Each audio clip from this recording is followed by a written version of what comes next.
Alors qu'Israël songeait à entrer dans le pays de l'Alliance et de la promesse, des espions y furent envoyés au préalable en 2 occasions. Le premier envoi fut désastreux car ce fut la décision du peuple gouverné par l'intérêt personnel.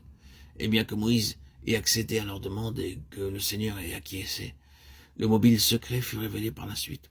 Après une longue et profonde discipline, le principe du bon plaisir du Seigneur était présent et la foi triompha. Les espions peuvent partir accompagnés de l'approbation de la bénédiction lorsque le mobile est la gloire du Seigneur, non celle de l'homme. Nous croyons vraiment que le changement entre la première épître aux Corinthiens au chapitre 10 et celle des Éphésiens, des Philippiens, des Colossiens correspond à celui entre la première et la seconde exploration du pays. Que la nôtre corresponde à la seconde, tandis que nous contemplerons le pays glorieux. Paul, tandis qu'il écrivait, était lui-même conscient que ce qui lui avait été montré par le Seigneur dépassait son pouvoir d'expression. Les mots mêmes, les richesses incompréhensibles impliquent cela. L'adjectif pourrait être correctement traduit par introuvable ou par inexplorable. Ces choses se situent au-delà de ce que l'on peut trouver, explorer, sonder. Paul savait qu'il tentait une tâche impossible. Il demandait aux croyants d'Asie de prier pour lui, afin qu'il me soit donné, quand j'ouvre la bouche, de faire connaître le mystère. Éphésiens 6, 19. Il était en travail pour exprimer l'inexprimable, pour sonder l'insondable, pour comprendre l'incompréhensible.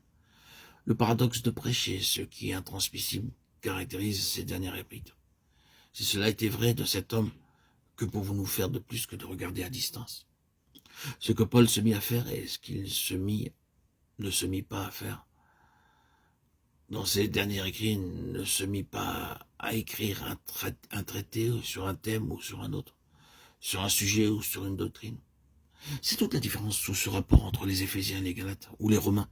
Aucune menace particulière à la fois ne l'a conduit, comme dans ses épîtres, à écrire celle-ci, la plus grande de toutes, quoique cela puisse être partiellement vrai des Colossiens.